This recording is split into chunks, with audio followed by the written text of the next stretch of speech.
السلام علیکم ورحمۃ اللہ. لا حول ولا قوة الا باللہ. حسبنا اللہ ونعم الوکیل. یا حی یا قیوم برحمتک استغیث. لا الہ الا انت سبحانک انی کنت من الظالمین. ربنا آتنا من لدنک رحمہ وہیئ لنا من امرنا رشدا. ربنا آتنا فی الدنیا حسنہ وفی الآخرۃ حسنۃ وقنا عذاب النار.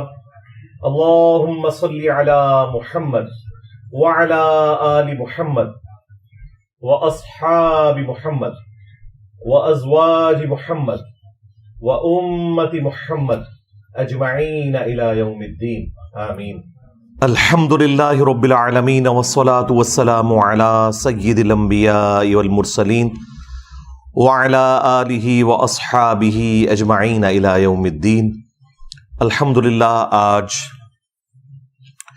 27 اگست 2023 کو سنڈے کے دن ہمارا یہ پبلک سیشن نمبر 109 منعقد ہونے جا رہا ہے.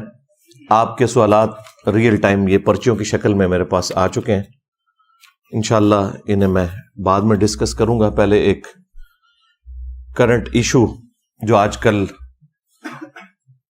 پاکستان کے مین سٹریم میڈیا کی بھی زینت بنا ہوا ہے اور سوشل میڈیا کے اوپر تو کافی دل دہلا دینے والی انفارمیشن سامنے آ رہی ہیں. اور وہ ہمارے صوبہ سندھ کے اندر رانی پور ایک جگہ ہے، وہاں پر ایک پیر صاحب ہیں اسد شاہ کے نام سے. ان کے گھر میں جو ظالمانہ قتل ہوا ایک کام کرنے والی بچی کا، فاطمہ جس کا نام تھا، بمشکل اس کی 10 سال عمر تھی. گھر والوں نے پیر صاحب کی خدمت کے لیے چھوڑا ہوا تھا. ظاہر ہے کہ جہالت عام ہے، اس طرح بچیاں لوگوں کے گھروں میں چھوڑنا خدمت کرنے کے لیے نہ تو یہ شرعی اعتبار سے حلال ہے اور نہ پاکستان کے قانون کے مطابق یہ حلال ہے. لیکن آپ کو پتہ ہے کہ ہم لوگ نہ دنیا کے ساتھ مخلص ہیں، نہ دین کے ساتھ، نہ اپنی آخرت کے ساتھ. صدیوں سے استحصال ہو رہا ہے غریب عوام کا. ان کی غربت اور جہالت دونوں کا فائدہ اٹھایا جاتا ہے. اور یہ جو پیر طبقہ ہے بالخصوص، ان کے علاوہ بھی وڈیرے، بڑے بڑے جاگیردار، پیسے والے لوگ صدیوں سے غریب لوگوں کا استحصال کرتے آئے ہیں. اسی کی ایک نمائندہ مثال یہ رانی پور والا واقعہ ہے. میڈیا کے ذریعے آپ کو کافی زیادہ تفصیلات اس کی معلوم چل گئی ہوں گی. میں ظاہر ہے کہ اس لیول پہ اتر کے تو وہ ساری گفتگو نہیں کر سکتا، وہ آپ کو آلریڈی معلوم ہے. میں تو اس کے ان پہلوؤں کے اوپر گفتگو کروں گا جو ہمارے اس پلیٹ فارم کا تقاضا ہے کہ ہم حق کے لیے آواز بلند کریں. افسوس کی بات یہ بھی ہے کہ سندھ میں پچھلی 3-4 دہائیوں سے اس سیاسی جماعت کی حکومت ہے کہ جو اپنے آپ کو ڈیموکریسی کا چیمپئن کہتی ہے اور اپنے زوم میں وہ کارل مارکس کے نظریات کو آگے لے کے چلنا چاہتے ہیں. لیکن پریکٹیکلی وہاں پر اسی طریقے سے فیوڈلزم جاری ہے پیر فقیری کی فارم کے اندر. اور یہ سارے پیر فقیر تمام جماعتوں کے اندر اعلیٰ پوسٹوں کے اوپر بیٹھے ہوئے ہیں. حکومتیں جب بنتی ہیں، خواہ وہ پیپلز پارٹی کی حکومت ہو، مسلم لیگ کی ہو یا پی ٹی آئی کی ہو، آپ کو وہی چہرے نظر آئیں گے. ان کے اپنے معاملات اسی طریقے سے چل رہے ہیں. ہاں، صرف ٹی وی میں تقریر کرنے کے لیے، جلسوں میں بنیادی انسانی حقوق کی آواز اٹھانے کے لیے آپ کو یہ سرگرم نظر آئیں گے، لیکن پریکٹیکلی ان کی اپنی زندگیاں ان تمام چیزوں سے آ رہی ہیں، بلکہ یہ اس پورے سسٹم کے بینیفیشری ہیں کہ یہ غریب لوگوں کا اور جاہل لوگوں کا استحصال کر رہے ہیں. خود دیکھیں کہ ان کی اولادیں کتنی پڑھ لکھ گئی ہیں، دوسرے ملکوں سے پڑھ کے آئی ہوئی ہیں، لیکن اپنے علاقوں میں نہ بلوچستان کے اندر اور نہ سندھ کے اندر یہ لوگ سکولز اور کالجز یا یونیورسٹیز کو پروموٹ کرتے ہوں. بالکل آپ کو ایسا نظر نہیں آئے گا. یہ چاہتے ہیں کہ عوام جاہل رہے اور اس طریقے سے ہم انہیں اپنا غلام بنا کر رکھیں، کیونکہ جب جہالت دور ہوتی ہے تو سب سے پہلے ان لوگوں کی جو چودراہٹ ہے وہ سٹیک پہ لگ جاتی ہے، جن لوگوں نے لوگوں کی جہالت کا فائدہ اٹھایا ہوتا ہے. یہ اتنے بڑے دو ہتھیار ہیں ان کے پاس، ایک جہالت اور دوسرا غربت، کہ جس کے ذریعے یہ کچھ بھی کر سکتے ہیں. ورنہ کس کا دل کرتا ہے کہ چھوٹے سے بچے، ہم خود بچوں والے ہیں، دوسروں کے گھروں میں خدمت کے لیے چھوڑ دیں، اور اس کے بعد کہ جب اس طرح کی چیزیں بھی باہر نکلتی ہیں، لوگ کہتے ہیں آج کل کے پیر فقیر جو ہیں وہ راہ راست سے ہٹ گئے ہیں اس لیے واقعات آ رہے ہیں. ان سے پہلے بھی جتنے لوگ ہیں وہ اسی قسم کے تھے. پہلے سوشل میڈیا نہیں تھا، ویڈیوز نہیں بنتی تھیں، خبریں باہر نہیں نکلتی تھیں، لوگ ڈرتے تھے بات کرتے ہوئے، کیونکہ پورے پورے خاندان غائب کروا دیے جاتے تھے. کس وجہ سے؟ کہ اگر کوئی حق کے لیے آواز بلند کرے، حکومتوں میں بیٹھے ہوئے لوگ انہی پیروں فقیروں کے جاگیرداروں کے بینیفیشری ہوتے تھے اور یہ ان کے بینیفیشری ہوتے تھے. اس وجہ سے کوئی آواز بلند نہیں کرتا تھا، پورا پورا خاندان قتل ہو جاتا تھا. یہ آج بھی یہ جدید جو اس دور کے اندر آپ کو سچائی کے لیے آواز اٹھانا آسان ہو گیا میڈیا کی برکت سے، تو یہ بھی آپ گوروں کو دعائیں دیں کہ اللہ تعالیٰ انہیں ہدایت دے. یہ انہوں نے ایک بہت بڑا کام کر دیا، ادروائز ہمارے بڑوں نے تو ہمیں جاہل ہی رکھا. اب اس طرح کی صورتحال کے اندر سب سے پہلے تو میں ایجوکیٹ کروں گا مسلم عوام کو کہ آپ کب تک اپنے مذہبی پیشواؤں کے ہاتھوں، جاگیرداروں کے ہاتھوں، پولیٹیشنز کے ہاتھوں اس طرح یرغمال بن کے رہیں گے. یہ کون سا اسلام ہے کہ آپ چھوٹے چھوٹے بچے اور بچیاں ان سو کالڈ پیروں کے اور بزرگوں کے حوالے کرتے ہیں، اور اس حمام کے اندر سارے ننگے ہیں. 2 ہفتے پہلے ہم ایک جج کو ڈسکس کر رہے تھے، اس کے گھر میں ایک ملازمہ تھی، اس کی کتنی پٹائی کی جاتی تھی. جس طرح یہ اسد شاہ جو پیر ہے، اس کے گھر میں بھی اس کی بیوی اس کی پٹائی بھی کرتی تھی. وہی سیم صورتحال، اس کے جسم میں بھی کیڑے پڑ گئے، ہڈی ٹوٹی ہوئی تھی جب اس کی لاش کو غسل دے رہے تھے. لیکن وہ غریب طبقہ تھا، خاموش ہو گیا، اور انہیں دبا کر ان لوگوں نے یہ بیان دینے پر مجبور کیا کہ یہ بیماری کی وجہ سے مری ہے. اور وہاں کے ڈاکٹرز بھی ساتھ ملے ہوئے ہیں، پولیس بھی ساتھ ملی ہوئی تھی. یہ تو جب سوشل میڈیا کے اوپر اس طریقے سے آواز بلند کی گئی لوگوں نے، تو پھر جو سینئر پولیس کے آفیسرز ہیں وہ میدان عمل میں اترے ہیں، انہوں نے ایک دلیری دکھائی ہے اور اس پورے معاملے کو لیا ہے. اب تو آپ کو پتہ ہے کہ پوسٹ مارٹم بھی ہو چکا ہوا ہے اس بچی کا، اور وہ سب کچھ ثابت ہو گیا ہے. اس کا جسمانی استحصال بھی ہوا ہے اور جنسی استحصال بھی ہوا ہے. ایک ایک چیز میڈیکل رپورٹ کے اندر آ چکی ہے. 10 سال کی بچی، اور دیکھیں اس کی زندگی کے آخری لمحات کیمرے میں بھی کیپچر ہیں، جس میں وہ تڑپتے ہوئے جان دے رہی ہے. پہلے اس کی ورڈک آئی تھی کہ ہم تو بڑے نیک لوگ ہیں، ہم تو اپنے ملازمین کو بھی اپنے ساتھ اپنے کمرے میں سلاتے ہیں کیونکہ گرمی ہوتی ہے، اور کیمرے ہم نے اسی لیے لگائے ہوئے ہیں کہ تاکہ یہ ملازمین چوری نہ کریں. اور بقول پیر کے کہ وہ ویڈیو ہم نے خود عام کی تھی یہ بتانے کے لیے کہ یہ اپنی نیچرل ڈیتھ مری ہے، یہ بیمار تھی. اور میڈیکل رپورٹ بھی جعلی بنوا لی انہوں نے. وہ تو جب اس کی لاش کا پوسٹ مارٹم ہوا ہے تو سارے معاملات کھل گئے کہ سب کے سب لوگ ملے ہوئے تھے، چاہے پولیس ہو، خواہ ڈاکٹرز ہوں، اور خواہ ان کے اپنے مریدین ہوں. حتیٰ کہ وہ جو کچے کے علاقے کے ڈاکو ہیں وہ اب ویڈیوز بنا کے یہ کہہ رہے ہیں کہ ہمارے پیر صاحب کے بارے میں جس نے بھی کوئی گفتگو کی ہم اسے نہیں چھوڑیں گے. یعنی ڈاکو بھی ان کی سپورٹ میں نکلا ہے. یہ ان کی فضیلت کے لیے کافی ہے یہ بات. وہ صحافیوں کو، پولیس کو، میڈیا کے لوگوں کو دھمکیاں لگا رہے ہیں. تو یہ سارے ایک دوسرے کے بینیفیشری ہیں، کیونکہ یہی وڈیرے اور پیر انہیں پالتے ہیں ڈاکوؤں کو، اور ان کے ذریعے عوام کے اوپر اپنی دھاک بٹھا کے رکھتے ہیں، اور وہ ان کے لیے کام کرتے ہیں. بہرحال اس وقت میڈیا کے اندر جتنی اس کی آواز بلند ہوئی ہے اور جس طریقے سے ٹیک اپ کیا ہے ہماری پولیس نے اور باقی اداروں نے، تو مجھے لگ رہا ہے کہ انشاءاللہ یہ منطقی انجام تک معاملہ پہنچے گا. اور وہ تو جیل کے اندر ہے, اس کی بیوی غائب ہے, پری ریسٹ بیل لی ہوئی ہے, لیکن ظاہر ہے کہ وہ بیل تو خارج ہو جائے گی, وہ زیادہ عرصہ نہیں بیل رہتی. جس طرح وہ جج کی وائف کی بھی فارغ ہو گئی تھی اور وہ بھی اندر ہے, جج کو بھی اس کو نوکری سے فارغ کر رہے ہیں. اس کے ساتھ بھی اب اس طرح کا معاملہ انشاءاللہ مستقبل میں ہوگا. شواہد کی بنیاد کے اوپر لگ رہا ہے کہ یہ اب بچنے والا نہیں انشاءاللہ تعالی.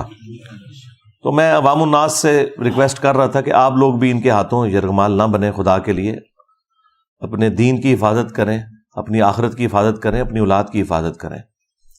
یہ مذہبی پیشوا اور جو امیر لوگ ہیں ہمیشہ سے استحصال کرتے ہیں. ہم تو یہ آج باتیں کر رہے ہیں, آج سے 700 سال پہلے حافظ ابن کثیر جنہوں نے تفسیر ابن کثیر لکھی 774 ہجری میں وہ فوت ہوئے ہیں, اور آج چل رہی ہے 1445 ہجری. تو آلموسٹ 700 سال پہلے انہوں نے قرآن کی تفسیر بھی لکھی. تفسیر ابن کثیر کے نام سے پوری دنیا میں اہل سنت کے ہاں ایک مین تفسیر مانی جاتی ہے, اگرچہ اس میں کچھ کمزوریاں بھی ہیں لیکن اوورال ایک بہت اچھی تفسیر ہے. اور پیرلل میں انہوں نے تاریخ ابن کثیر بھی لکھی. عربی میں اس کا نام البدایہ والنہایہ ہے, لیکن اردو میں تاریخ ابن کثیر کے نام سے مشہور ہے. اس میں انہوں نے اپنے زمانے کے لوگوں کے بارے میں لکھا ہے اور کیٹاگوریکل انہوں نے مینشن کیا ہے کہ جتنے حکمران ہیں, بادشاہ, حکومتی عہدے داران, علماء, فقہا, بزرگان دین کی انہوں نے فضائل لکھے ہوئے ہیں. اس میں میری ویڈیو سے متاثر نہیں ہوئے تھے ابن کثیر. انہوں نے ان ساروں کے نام لکھ کے کہا کہ یہ سب کے سب لوگ یہ بچوں کے ساتھ منہ کالا کرنے کے مرض کے اندر مبتلا ہیں, سوائے جن کو اللہ بچا لے. اچھا, اور یہاں ترجمہ کرنے والوں نے نا بڑا گول مول کر کے ترجمہ کیا ہے اس کا. اس کو تو انہوں نے کہا کہ جی دنیا میں ایسے لوگ موجود ہیں جو یہ کرتے ہیں, دنیا میں. اچھا, اس کے بعد جو انہوں نے لکھا وہ جملے انہوں نے عربی میں تو لکھے ہوئے تھے, اردو میں سے ترجمے میں سے ہی نکال دیے. حافظ ابن کثیر نے لکھا کہ ماں باپ کی یہ ذمہ داری ہے کہ وہ اپنے بچوں کی پہنچ سے ان بزرگان دین کو دور رکھیں. یہ لکھا ہوا تھا انہوں نے, یہ انہوں نے نکال دیا کیونکہ پورا مدرسہ سسٹم اس کے اوپر چل رہا تھا. تو یہ صرف پیر فقیر یا علماء کا مسئلہ نہیں, سب کا ہی مسئلہ ہے. لیکن ٹارگٹ دیندار طبقہ اس لیے زیادہ ہوتا ہے کہ وہ کسٹوڈین ہے, وہ کہتے ہیں ہم ٹھیکیدار ہیں دین کے. تو بھائی چوپڑیاں نالے دو اس طرح نہیں ہو سکتا. دونوں جہانی مٹھے باہو, آپ کہیں جی میں دونوں چیزیں پیرلل میں ساتھ لے کے چلوں, اس طرح نہیں ہوگا. اگر آپ دنیا میں عزت کلیم کر رہے ہیں قرآن و سنت اور دین کے نام کے اوپر, تو اب جب آپ ایکسپوز ہوں گے تو آپ کے ساتھ ذلت والا معاملہ بھی دوہرا ہوگا, کیونکہ آپ نے عزت اس کی بنیاد پہ کمائی ہوئی تھی. اب یہ تو عوام کے لیے میرا ایک میسج تھا, بلکہ ہماری تو پوری کی پوری دعوت عوام کو ایجوکیٹ کرنے کی ہے.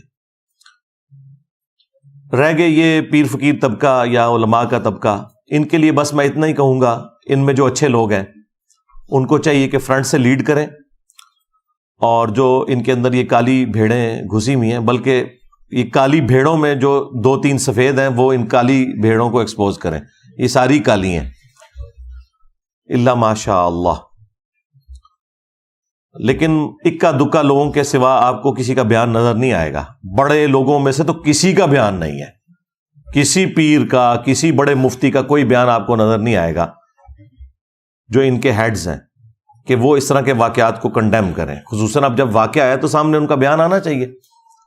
ویسے تو یہ چھوٹی چھوٹی بات کے اوپر جو ہے وہ سڑکوں کے اوپر نکل آتے ہیں, روڈز بلاک کر دیتے ہیں, احتجاج کرتے ہیں, دھرنے دیتے ہیں. اب یہ کہاں مر گئے ہیں, نہیں نظر آ رہے, کیونکہ اگر وہ سامنے نکلیں گے تو وہ بتائیں گے بھائی آپ لوگ بھی تو یہی کچھ کر رہے ہو. ایک دوسرے کے یہ سمجھ لیں جنہوں کہنا سی پنجابی کانے نے, ایک دوسرے کی اصلیت ان کے اوپر ایکسپوز ہوئی ہے. سیدھی سی بات ہے, ہمیں تو یہی لگ رہا ہے. کدھر یہ بڑے سامنے آئے نا, یہ جو کہتے ہیں جی نہیں وہ اصلی پیر بھی ہوتے ہیں, جی جعلی پیر بھی ہوتے ہیں, ڈبا پیر بھی ہوتے ہیں, چلو جی جڑے اصلی نے سامنے آؤ, نہیں آ رہے. یہی کچھ ہی ہے سب کچھ. الا ما شاء اللہ. تو ان کے لیے تو یہ میسج ہے. باقی جو ان میں کالی بھیڑیں ہیں جو زیادہ تر ہیں، انشاءاللہ اللہ تعالیٰ انہیں عذاب دے گا. ان کے لیے تو ہماری دعا ہے کہ اللہ تعالیٰ انہیں ہدایت دے. اگر ہدایت نہیں ہے تو تباہ و برباد کرے، اس دنیا کو پاک کرے ان لوگوں سے. اس کے بعد جو ہماری حکومت میں بیٹھے ہوئے لوگ ہیں، چاہے وہ پولیٹیشنز ہوں، ریاستی اداروں کے لوگ ہوں، ان سے بھی میں کہوں گا کہ آپ لوگ اس طرح کے معاملات کے اوپر سینسٹیو ہو کر، یہ سمجھتے ہوئے کہ یہ بچے ہمارے ہی بچے ہیں، اگر آپ کے بچوں کے ساتھ کوئی ایسا معاملہ ہوتا تو آپ لوگ کیا کرتے؟ آپ لوگ ان تمام معاملات کے اندر ان بچوں کو اپنا بچہ سمجھتے ہوئے ٹیک اپ کریں، اور نہ دن دیکھیں اور نہ رات، اور ان معاملات کو فوراً منطقی انجام تک پہنچائیں اور میڈیا کے ذریعے عوام کو اپڈیٹ رکھیں، اگر آپ آنے والی نسلوں کو بچانا چاہتے ہیں. نہ کہ یہ کہ آپ ان کی پشت کے اوپر کھڑے ہوں ان لوگوں کو سپورٹ کرنے کے لیے. جوڈیشری بھی سو موٹو کوئی اس طرح کے معاملات میں نہیں لے رہی ہوتی، باقی معاملات میں لے رہے ہوتے ہیں. اس وقت بھی سپریم کورٹ کے اندر 54,000 سے زیادہ پٹیشنز پڑی ہوئی ہیں، کیس پینڈنگ ہیں جو انہوں نے فیصلے کرنے ہیں. لیکن یہ فیصلے کیا کرتے ہیں کہ عمران خان کو ضمانت دینی ہے یا نہیں دینی، نواز شریف کے کیس ختم کرنے ہیں یا نہیں کرنے. رات کو یہ اپلیکیشنیں دیتے ہیں، صبح لگ جاتی ہیں، اور باقیوں کے کیسز سالوں سے لائن میں لگے ہوئے ہیں. مہینوں ہفتوں کی میں بات نہیں کر رہا، سپریم کورٹ میں 4 سال 5 سال 10 سال کیس نہیں لگتا کہ جی آپ کا تو نمبر ہی نہیں آیا. تو نمبر یہ ان لوگوں کے لگا رہے ہوتے ہیں، کیونکہ سارے ایک دوسرے کے بینیفیشری ہیں، ایک دوسرے کو سپورٹ کرتے ہیں. شکلیں بدلتی ہیں، کرتوت سب کے ایک جیسے ہی ہوتے ہیں. ہاں، کچھ کے آپ کو شروع میں نہیں پتہ چلتے، بعد میں پتہ چل جاتے ہیں، اور کچھ کے آپ کو اوپنلی پتہ چل جاتے ہیں. اس لیے آپ لوگ فرق کرتے ہیں. ہمیں تو اندازہ ہے کہ یہ پورے کا پورا سسٹم ہی اتنا بگڑ چکا ہے کہ اس کے اندر اب اتنی جلدی اصلاح ممکن نہیں ہے. تو حکومتی جو لوگ ہیں انہیں بھی یہ معاملات دیکھنے کی ضرورت ہے. یہ تو میں نے ساری جنرل باتیں کی. اب میں قرآن و سنت کے حوالے سے 2-4 باتیں عرض کر دوں. سورۃ المائدہ میں اللہ تعالیٰ نے سورۃ النساء کے اندر واضح طور پر حکم فرمایا کہ اے اہل ایمان، اللہ کے لیے کھڑے ہو جاؤ انصاف کے لیے گواہی دیتے ہوئے. اور سورہ نساء میں تو یہاں تک آیا کہ اگر تمہیں اپنی جان کے خلاف گواہی دینی پڑے، اپنے ماں باپ کے خلاف، رشتہ داروں کے خلاف گواہی دینی ہے اور سچائی کے لیے کھڑے ہونا ہے. اس طرح کے سارے معاملات کے اندر بھی جو لوگ گواہ ہیں انہیں پتہ ہے کہ ریئل ٹائم کیا ہوا ہے، انہیں بالکل گواہی دینے میں کوئی آر محسوس نہیں کرنی چاہیے اور دلیری سے گواہی دینی چاہیے. اس کے بعد اللہ تعالیٰ نے سورۃ المائدہ میں ایسے لوگوں کی جو سزا ہے وہ بھی بیان فرمائی ہے کہ ہم نے بنی اسرائیل کے لیے بھی یہ طے کر دیا تھا، اور اس شریعت کے اندر بھی، کہ جان کے بدلے جان، آنکھ کے بدلے آنکھ، ناک کے بدلے ناک، کان کے بدلے کان، دانت کے بدلے دانت، اور ہر زخم کے بدلے اس لیول کا زخم لگایا جائے اس ظالم کو کہ جس نے مظلوم کے ساتھ یہ سارا معاملہ کیا. اس طرح کے جتنے واقعات رپورٹ ہوتے ہیں، جو تکلیف ان لوگوں نے ان بچوں کو دی ہوتی ہیں، یہ ساری تکلیف انہیں دینی چاہیے اور اعلانیہ دینی چاہیے. سورۃ النور میں بھی آیا نا کہ بدکاری کی سزا کو ویٹ کرے گا مسلمانوں کا ایک گروہ تاکہ باقیوں کے لیے ڈیٹرنس ہو جائے. یہ چھپا کے سزائیں نہیں ہونی چاہیے بلکہ اعلانیہ ہونی چاہیے. اس کے بعد سورۃ المائدہ ہی میں اللہ تعالیٰ نے فرمایا کہ جو فساد فی الارض کرنے والے لوگ ہیں، یہ فساد فی الارض کرنے والے لوگ ہیں. اس طرح کے لوگ جو غریبوں کے ساتھ یہ ظلم والا معاملہ کرتے ہیں، یہ جو فساد فی الارض کرنے والے لوگ ہیں، ان کی سزا یہ ہے کہ ان کے مخالف سمت کے ہاتھ پاؤں کاٹ دیے جائیں اور انہیں سولی دے دیا جائے. پبلکلی یہ سارے کا سارا معاملہ ان کے ساتھ کیا جائے تاکہ باقی لوگوں کے لیے ڈیٹرس بنے. اس طرح کے جتنے بھی پیر فقیر لوگ ہیں یا حکومتی عہدے داران ہیں جو اس طرح کے معاملات کے اندر ملوث ہیں، ان کو اس قسم کی سزائیں ہونی چاہیے. اور یہاں تو قتل والا معاملہ بھی اس میں ایڈ ہو گیا، وہ تو بہت ہی سینسٹیو ایشو ہے. سورۃ المائدہ میں ہی اللہ تعالیٰ نے فرمایا کہ بس 2 استثناء ہے، ایک جان کے بدلے جان یعنی قتل کے بدلے قتل، اور دوسرا فساد فی الارض. ان 2 کیسز میں تو کسی کی جان لی جا سکتی ہے، اور وہ بھی جوڈیشری کے تھرو، ہر شخص قانون ہاتھ میں نہیں لے گا. اس کے سوا جس نے کسی ایک جان کو بھی قتل کیا گویا اس نے پوری انسانیت کا قتل کر دیا. اور پھر اللہ تعالیٰ نے فرمایا جس نے ایک جان کو بچایا گویا اس نے پوری انسانیت کو بچا لیا. پوری انسانیت کو کیسے بچا لیا؟ ڈیٹرنس کی وجہ سے. اگر قاتل کو یہ پتا ہو کہ مجھے سزا ملے گی تو وہ قتل سے باز آئے گا. اور یہ اسے کیسے پتا چلے گا؟ جب اس طرح کی حرکت کسی اور نے کی ہوگی اور اس کی سزا اس نے ویٹ کی ہوگی. 10 سال کی بچی اس کے ساتھ جسمانی اور جنسی زیادتی کرنے کے بعد قتل کیا گیا ہے، نعوذ باللہ، اور میڈیکل رپورٹ بھی پھر اس کی خراب بنوائی گئی ہے اور گھر والوں کو بھی دبکا دیا گیا. یہ حالت ہے اس ملک کی. اس میں معافی معاملہ ہونا ہی نہیں چاہیے. اس طرح کا جو قتل ناحق ہے ایک مؤمن کا، اس کے بارے میں تو سورۃ النساء میں آیا کہ ہمیشہ کی جہنم ہے سزا. جی ہاں، ہمیشہ کی جہنم. اور اس کو سپورٹیو وہ حدیث بھی ہے ابو داؤد کی کہ اللہ تعالیٰ قیامت کے دن یا تو شرک معاف نہیں کرے گا یا قتل ناحق کو معاف نہیں کرے گا، باقی ہر گناہ معاف کر دے گا جس کے لیے چاہے گا.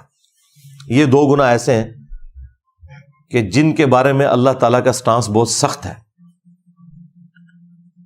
اب اس میں سورہ النساء کے اندر اللہ تعالیٰ نے ایک آپشن رکھا ہے کہ اگر مقتول کے ورثاء معاف کرنا چاہیں تو وہ کر سکتے ہیں، اور اسی کی پلی پھر لے کے یہ سارے لوگ اینڈ پہ چھوٹتے ہیں. آج تک جتنے لوگ چھوٹے ہیں، لیکن انہیں یہ پتہ نہیں ہے اس کیٹیگری میں فال نہیں کرتی. یہ فساد فی الارض ہے اور اس کی سزا جو ہے وہ اسٹیٹ نے دینی ہے. اگر مقتول کے ورثاء معاف بھی کر دیں تب بھی جو ڈیٹرنس پھیل گئی ہے عوام الناس کے اندر، جو لوگ گھروں میں بیٹھے ہوئے سہم گئے ہیں، جن کے بچے ہیں، ان کے دل سے خوف کون کم کرے گا؟ اس کے لیے پھر یہ ہے کہ اسٹیٹ فرنٹ سے لیڈ کرے گی اور فساد فی الارض کی سزا ان لوگوں کو دی جائے گی. یہ بالکل نہیں چھوٹ سکتے.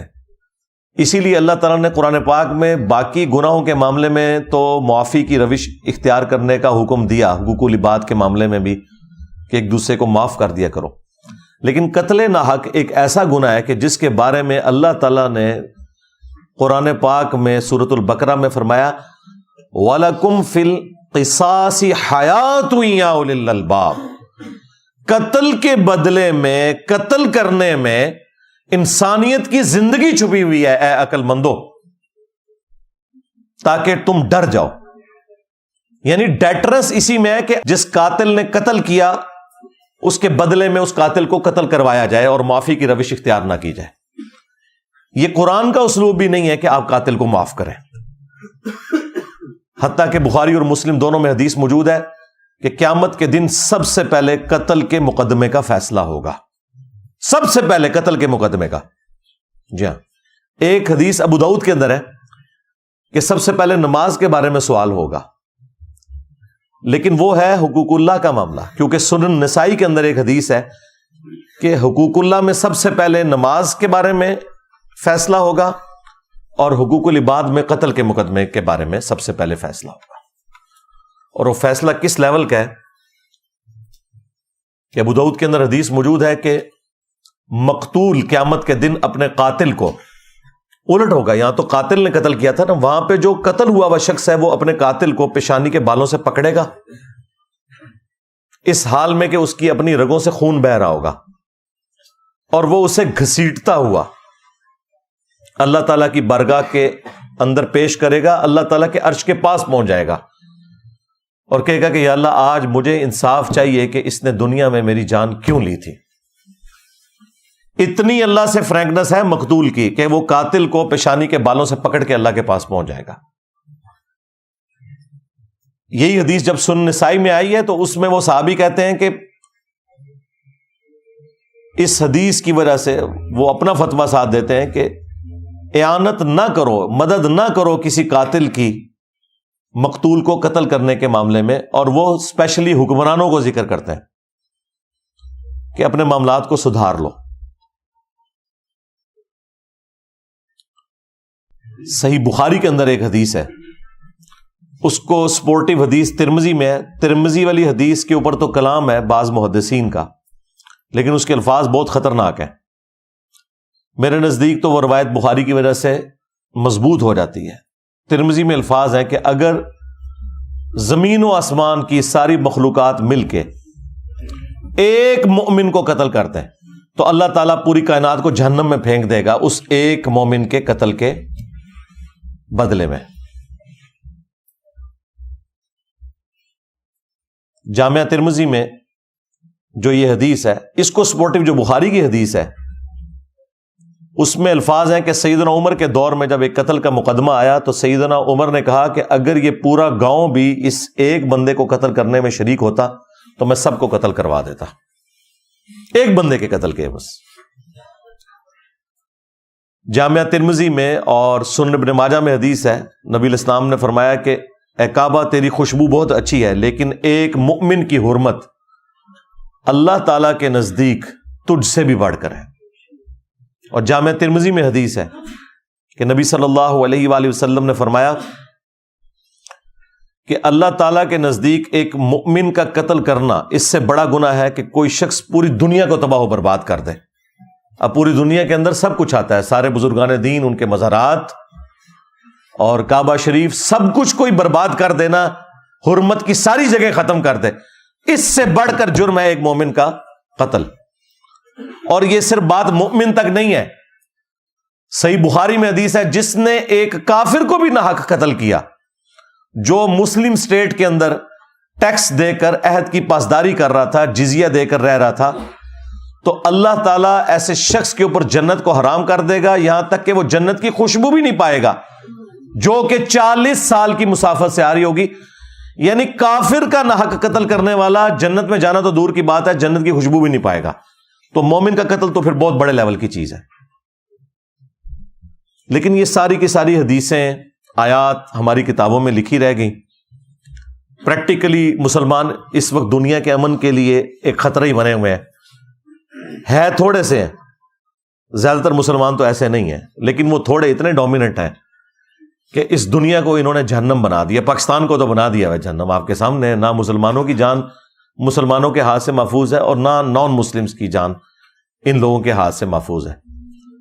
جب چاہتے ہیں، جس کے اوپر چاہتے ہیں چڑھ دوڑتے ہیں، اور ایک سمجھ لیں لا قانونیت والا معاملہ نظر آتا ہے۔ اس لیے میں نے قتل ناحق سے متعلق یہ ساری حدیثیں فی البدی بیان کی، اور یہ اتنی دفعہ میں نے بیان کی ہیں کہ وہ مطلب مجھے کوئی بیٹھ کے کوئی رٹا نہیں مارنا پڑتا۔ یہ آپ رات کو 12 بجے بھی اٹھا کے مجھ سے آیات اور احادیث سنیں، کیونکہ اس ملک میں تو آئے دن یہ احادیث ہمیں بیان کرنی پڑتی ہیں کہ خدا کے لیے بیسک ہیومن رائٹس کا کوئی خیال کریں، یہ دنیا کو رہنے کے قابل چھوڑیں، خواہ انڈیویجول لیول پہ ہو خواہ جماعتی لیول کے اوپر ہو، ایک دوسرے کی جان کی قدر کریں۔ اور اس میں آخر میں حکمرانوں کے لیے میسج ضرور دوں گا جنہیں بڑا شوق ہے پوسٹ حاصل کرنے کا، لیکن میں ببانگ دوہل کئی ویڈیوز میں کہہ چکا ہوں کہ حکمرانوں کی تو جہنم کنفرم ہے، الا ماشاء اللہ کو بچ جائے تو بچ جائے، حکمران نہیں بچتے۔ انہیں بڑی شیروانیاں پہننے کا اور بڑی ٹائیاں لگانے کا اور بڑے بیج لگانے کا شوق ہے، انہیں پتہ نہیں ہے کہ یہ پوسٹ کتنی خطرناک ہے۔ بخاری اور مسلم دونوں میں حدیث ہے کہ بدترین گڈریا وہ ہے جو کسی قوم کے اوپر گڈریا ہے، یعنی حکمران ہے، اگر اس نے انصاف نہ کیا تو وہ جنت کی خوشبو بھی نہیں پائے گا۔ ہاں جی، خوشبو بھی نہیں پائے گا۔ ایک اور حدیث ہے بخاری اور مسلم میں، تم میں ہر شخص نگہبان ہے، اس سے اس کی رعیت کے بارے میں پوچھا جائے گا۔ پھر نبی الاسلام نے اسے کھولا اور فرمایا کہ ایک خاوند اپنی بیوی اور بچوں کے اوپر حکمران ہے، اگر ان کے ساتھ انصاف نہ کیا تو اس کی پکڑ ہوگی۔ ایک بیوی اپنے خاوند کے مال اور بچوں کے اوپر حکمران ہے، اس سے اس کے بارے میں پوچھا جائے گا۔ اور ایک حاکم وقت اپنی رعایا کے اوپر نگہبان ہے، اس سے اس کے بارے میں پوچھا جائے گا۔ کامیاب ہو گیا تو ہو گیا، ادروائز تو جہنم پھر پکی ہو گئی۔ ہاں اگر کوئی اچھا حکمران ہے، اس کے بارے میں بخاری مسلم میں حدیث ہے کہ 7 لوگوں کو اللہ کے عرش کا سایہ ملنا ہے، ان میں سے پہلے نمبر پہ عادل حکمران ہے۔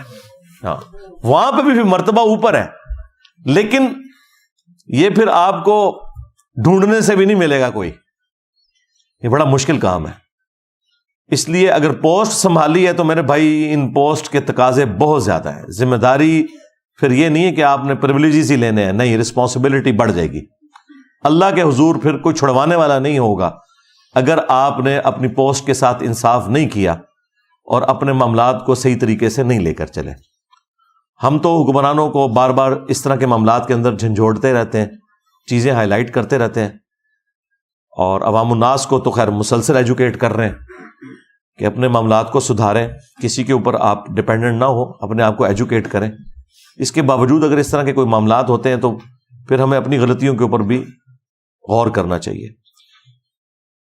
صلو علی محمد و آل محمد، اللہم صلی علی محمد وعلی آل محمد واصحاب محمد وازواج محمد وامت محمد اجمعین الی یوم الدین، آمین۔ ہاں جی جناب، آپ کی اب جو پرچیاں آئی ہیں ریئل ٹائم، ان کو میں شروع کرتا ہوں۔ آپ میں سے بھی کئی لوگ ہوں گے جنہوں نے پرچیاں اپنے پاس رکھی ہوں گی، خیر یہ بھی آپ لوگوں کو اپنے پاس ہی رکھنی چاہیے، کوئی ایسی بات ایسی نہیں ہے کوئی میں نے ریکارڈ نہ کروائی ہو۔ یہاں تو ہم جو یہ ہفتہ وار پروگرام کرتے ہیں، مین مقصد کسی کرنٹ ایشو کو ڈسکس کرنا ہوتا ہے، اور دوسرے نمبر پہ آپ لوگوں سے ایک ملاقات اور ایک تصویر والا معاملہ ہو جاتا ہے دعوت کے حوالے سے۔ باقی پرچیاں تو الحمدللہ میں نے اتنی تفصیل کے ساتھ ڈسکس آلریڈی کر کے مختلف ویڈیوز ریکارڈ کروا دی ہیں کہ اس کے اندر اب مزید ویلیو ایڈیشن کی ضرورت نہیں ہے، ایک ایک چیز ریفرنسز کے ساتھ ہو چکی ہوئی ہے، اور ظاہر ہے کہ انہی ویڈیوز کی وجہ سے آپ لوگ یہاں بیٹھے ہوئے ہیں۔ تو یہاں پہ بھی جو پرچیاں آئیں گی میں اس کے اوپر صرف ورڈکٹ دوں گا، تفصیلی بات کرنے کی ضرورت ہی نہیں ہے۔ اصل تو میرا اوپینین آپ نے جاننا ہے، باقی تفصیلات تو ظاہر ہے ایک ایک پرچی کے اوپر بھی ایک ایک گھنٹہ لگے، یہ پرچیاں تو 1 سال میں ختم نہ ہو اگر ہم ہر پہلو کے اوپر تفصیلی گفتگو کریں۔ اس پہ چونکہ آلریڈی کوئی ویڈیو ریکارڈ ہوگی، میں وہ آپ کو ریفر کر دوں گا۔ ابھی تک کوئی ایسا افلاطون ادھر نہیں آیا کہ ایسا سوال لے کے آئے کہ جو میں نے پہلے ریکارڈ نہ کروایا ہو، اور اکثر تو ایسے سوالات لے کے آتے ہیں اور وہ سمجھتے ہیں کہ ہم نے پہلی دفعہ رکھا ہے اور میں 10 سال پہلے اس کے اوپر ویڈیو ریکارڈ کروا چکا ہوتا ہوں۔ لائیو سیشنز میں بھی ایسے ہوتا ہے، بڑے لوگ اعتماد سے آگے بات کرتے ہیں، جی ہم نے جو ہے نا وہ ویڈیوز دیکھ لی ہیں، کوئی اس پہ ویڈیو نہیں ہے، حالانکہ اسی ٹائم یہ شاید بھائی لکھتے ہیں تو 50 ویڈیو نکل آتی ہیں نا، جی ہے نا، وہ کوئی نہیں لکھا ہوتا، ابھی خام خواہ کے کوشش کریں میرے بھائی، ہر چیز یوٹیوب کے اوپر موجود ہے اللہ کے فضل سے۔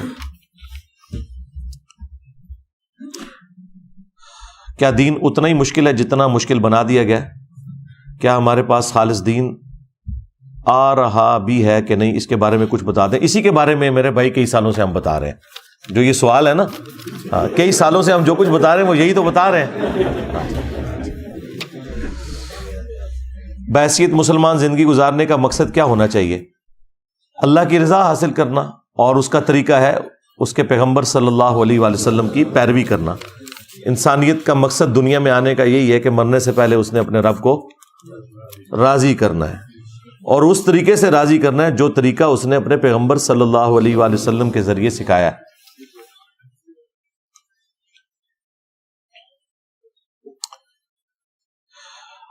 کیا ملٹی یونیورس اور ایلینز کی ایگزسٹنس یا اور مخلوقات ہیں؟ میرے بھائی وہ اور مخلوقات ہیں یا نہیں ہیں، اس کا آپ کی آخرت سے کوئی تعلق نہیں ہے۔ ہاں جی، اللہ تعالیٰ کی اتنی مخلوقات ہیں، آپ ان کو تو چھوڑ دیں۔ صحابہ کرام کے لیے تو وہ ساری مخلوقات ایلینز ہیں جو سائنس نے ہمیں آج بتائی ہیں کہ 20 لاکھ سے زیادہ مخلوقات اس پلانٹ ارتھ میں ہیں۔ اب تو خیر اس کا فگر 33-34 لاکھ تک پہنچ چکا ہے۔ سپیشیز اتنی ہے، اور ہر سپیشی کے آگے جو تعداد ہے وہ اربوں میں، انسان ہی اس وقت 8 ارب کے قریب ہے۔ تو یہ ساری مخلوقات تو ہمارے بزرگوں کے لیے یہ بھی ایلینز ہی تھے، ان کو تو 15-20 مخلوقات کے نام آتے تھے نا۔ اب سمندر کی گہرائیوں میں کئی مخلوقات ہیں جو 20ویں صدی میں آ کے لوگوں نے ایکسپلور کی ہیں۔ تو اس پہ میری ایک تفصیلی ویڈیو آپ دیکھ لیں، خلائی مخلوق کے نام سے۔ ایلینز لکھیں اور میرا نام لکھیں، ویڈیو کھل جائے گی. فیوچر پریڈکشن استخارے کے تھرو اور روحانی علم جو لوگ کہتے ہیں، اس دنیا میں ہمارے بزرگ اس طرح کے فیوچر پریڈکٹ، کوئی بزرگ کوئی فیوچر پریڈکٹ نہیں کر سکا. بزرگوں نے آپ کا فیوچر برباد ہی کیا ہے، دنیا کا بھی اور آخرت کا فیوچر بھی برباد کیا ہے. کیا پریڈکٹ کیا ہے جی؟ پچھلی گورنمنٹ جو تھی، پچھلی سے بھی پچھلی گورنمنٹ، جس میں وہ فیصل ووڈا صاحب وزیر تھے، اور وہ کہہ رہے تھے چند دنوں کی بات ہے، اتنا تیل ہم نے روحانی طور پہ بھی ہمارے بزرگوں نے دیکھ لیا ہے، ہماری آنٹی نے، اور باہر سے لوگ نوکریاں چھوڑ کے ادھر آئیں گے. کدھر ہے وہ تیل؟ سب کہانی ہے، جھوٹ ہے میرے بھائی. دنیا بقدر ایفرٹ ہے. کچھ لوگوں کو جنات وغیرہ جیسے مسائل کا سامنا ہے، کیا اس معاملے میں تعویذات ٹھیک رہیں گے؟ تعویذ نہ ہو، دم والا معاملہ جو ہے وہ سنت کے مطابق ہے، وہ آپ کسی اہل توحید کے پاس جائیں، ان سے دم والا معاملہ کریں.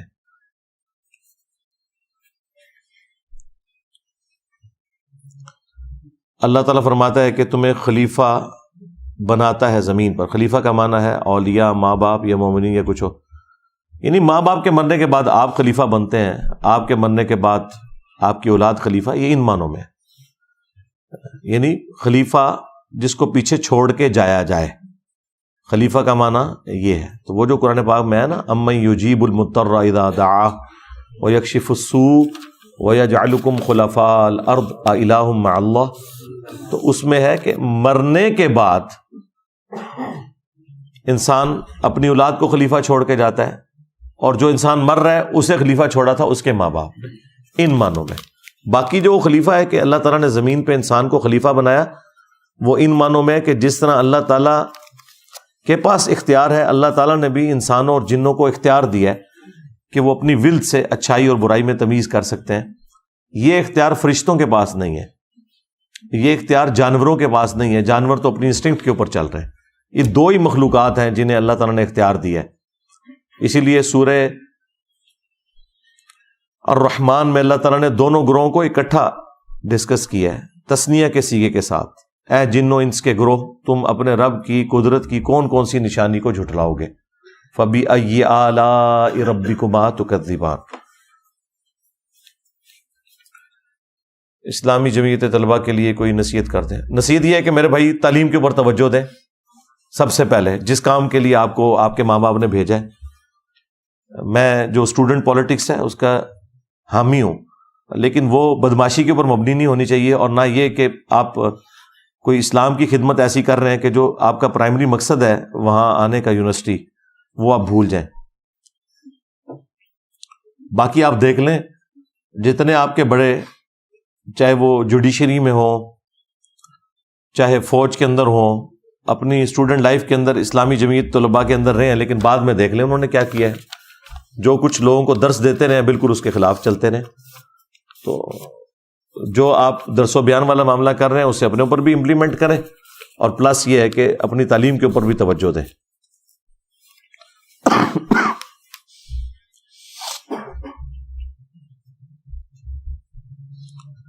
علی بھائی آپ کے علم میں اضافہ کرنا چاہتے ہیں کہ پشاور میں 2 نہیں 3 عیدیں ہوتی ہیں. اچھا، میرا خیال ہے 3 سے بھی زیادہ ہوتی ہوں گی. باقی جزاک اللہ جی، میرے علم میں آپ نے اضافہ کیا. جب غلام احمد قادیانی نے دعویٰ نبوت کیا تھا تو جن لوگوں نے اس کی نبوت کو قبول کیا تھا تو کیا وہ مرتد تھے؟ جی مرتد تھے. اب وہ معاملہ ماضی کا حصہ بن چکا.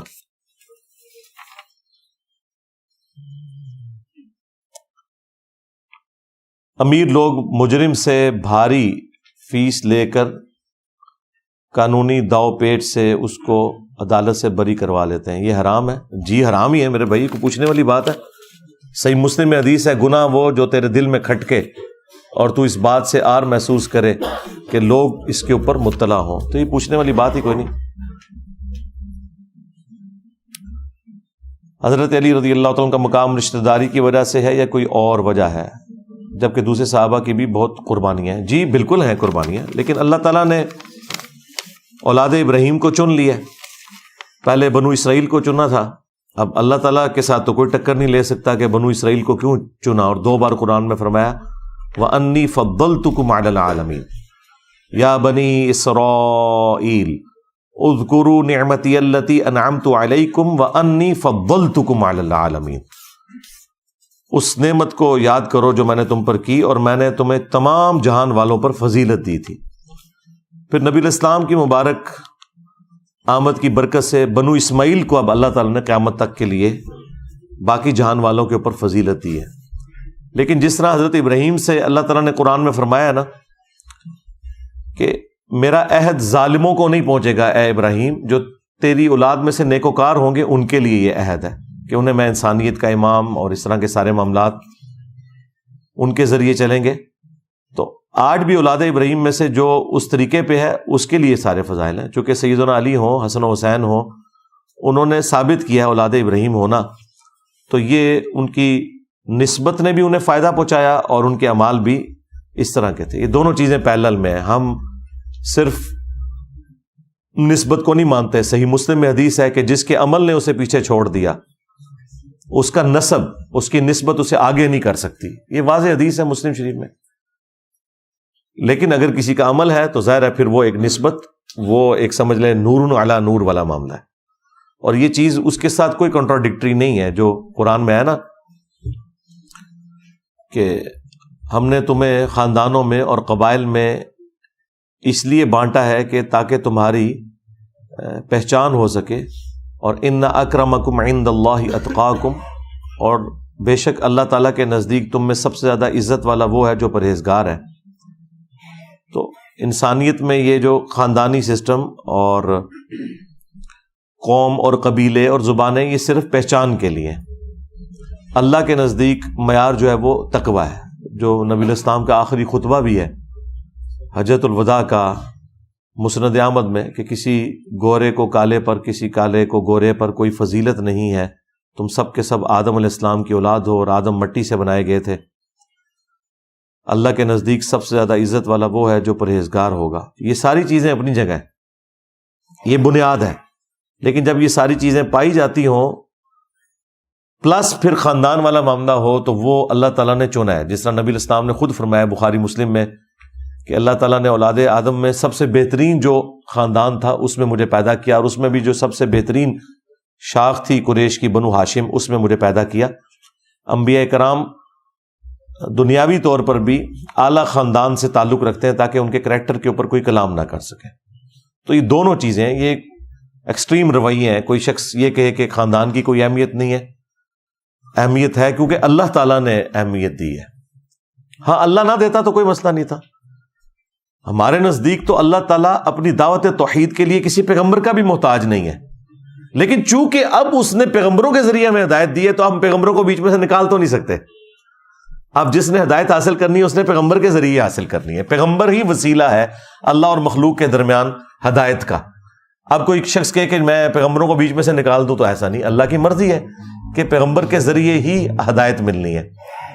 اللہ چاہتا تو ہم 10 دفعہ سبحان اللہ کہتے اور ہماری بھوک ختم ہو جاتی، لیکن اس نے بھوک مٹانے کا ذریعہ کھانے کو بنایا، پیاس مٹانے کا ذریعہ پانی کو بنایا۔ تو یہ اللہ تعالیٰ نے جس طرح چیزیں اسباب کے ساتھ جوڑی ہوئی ہیں اس طرح یہ والے سارے معاملات کیے۔ میں بیمار ہوں، دعا کریں اللہ تعالیٰ صحت عطا کریں۔ جی ہم اینڈ پہ سب کے لیے دعا کریں گے انشاءاللہ۔ فتح مکہ کے وقت کتنی صورتیں نازل ہو چکی تھی، اس طرح کی کوئی تفصیلات جو بھی ہوں گی وہ تاریخی طور پہ جمع کر کے کوئی اپروکسیمیٹلی بتائی جا سکتی ہیں، باقی ڈیفینیٹلی تو ہم نہیں بتا سکتے۔ میجورٹی قرآن تو آلموسٹ نازل ہو چکا ہوا تھا، میجورٹی، لیکن کچھ صورتوں کی بعض آیات بعد میں بھی نازل ہوئی ہیں، اور اس کے اوپر ایک میری تفصیلی ویڈیو آپ دیکھ لیں، قرآن کی پہلی اور آخری آیت اور سورت کون سی ہے، اس کے اوپر میں تفصیل کے ساتھ بول چکا ہوں۔ باقی قرآن حکیم کی جو میں نے تفسیر لیکچرز ریکارڈ کروائے ہیں نا، جو 158 ریکارڈ ہو چکے ہیں، جو نئی والی کلاسز ہیں، ان میں سے پہلی 6 کلاسز جو ہیں وہ قرآن کے تعارف کے اوپر ہیں۔ اس میں بھی میں نے اس حوالے سے 40 پوائنٹس ڈسکس کیے ہوئے ہیں قرآن کے تعارف کے اوپر، وہ آپ ضرور دیکھیں۔ آپ میں سے کتنے لوگ ہیں جنہوں نے قرآن کلاسز کور کی ہوئی ہیں؟ ذرا ہاتھ کھڑا کریں نا۔ تو یہ آپ لوگ 5% بھی نہیں ہے، اور میری زندگی کا سرمایہ وہ کلاسز ہیں۔ آپ لوگوں کو تو اختلافی موضوعات سن کے چسکا ملتا ہے نا، تو وہ کلاسز ضرور دیکھیں۔ کیا ستاروں کا حال دیکھنا جائز ہے بالکل. یہ تو ساری چیزیں غلط ہیں جی. علم نجوم اور انجینئر محمد علی مرزا لکھیں, تفصیلی ویڈیو کھل جائے گی.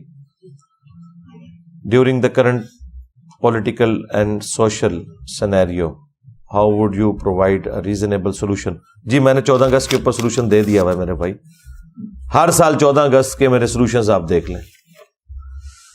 کیا لوہے کی انگوٹھی پہننا جائز ہے؟ مرد کے لیے جائز نہیں ہے جی, سوائے چاندی کے, وہ بھی 4.5 ماش ہے. وکیل پیسے لے یا دے کر جھوٹے گواہ کے ذریعے بری کروا دیتے ہیں, حرام ہے جی, اور آخرت میں عذاب ہوگا. یہ سوال تو پوچھنے والے نہیں میرے بھائی. یہی کچھ آپ کے ساتھ ہوا ہوتا تو آپ نے پوچھنا بھی نہیں تھا. آپ نے کہنا تھا جی ان کو تو ڈبل عذاب ہونا چاہیے.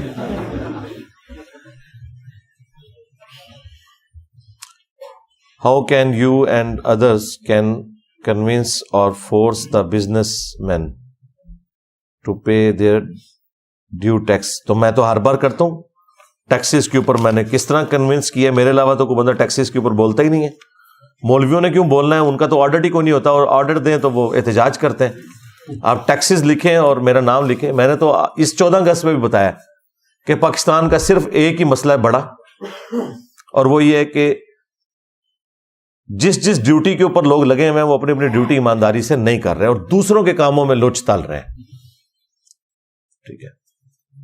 اور فائنینشیل پوائنٹ آف ویو سے مسئلہ یہ ہے کہ پاکستان میں ٹیکس کلیکشن کوئی نہیں ہے. اسی وجہ سے ہمیں قرضے اٹھانے پڑتے ہیں, اور قرضے بھی ہم نے خراج سمجھ کے اٹھائے ہوئے ہیں کہ یہ واپس کرنا ہی نہیں. جس طرح نیتے آیا جے گوری, اس طرح نہیں ہوگا میرے بھائی. ٹیکسز کے بغیر کچھ بھی نہیں ہونا.